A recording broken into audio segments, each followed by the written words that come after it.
তো আজকে আমাদের ছাদ বাগানের একটা স্থলপদ্মের যে গাছ, এই যে গাছটা দেখুন, এই গাছটাকে কিন্তু রিপোর্ট করা হচ্ছে।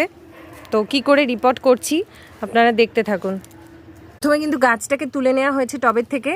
এবার দেখুন সাইডের যে শেকড়গুলো আছে ছোট ছোট, সেগুলো কিন্তু একদম কেটে দেবেন।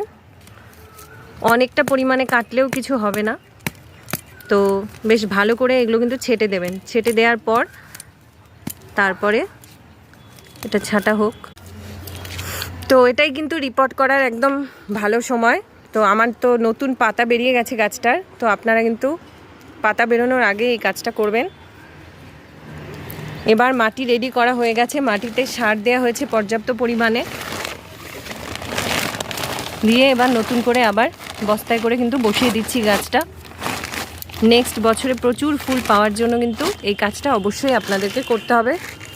রিপোর্টিং ছাদের গাছে ভীষণ জরুরি, নাহলে কিন্তু কিছুদিন বাদে বাদেই ছোট্ট মাটির মধ্যে পুরো জায়গাটা একদম শিকড় দিয়ে ভরে যায়।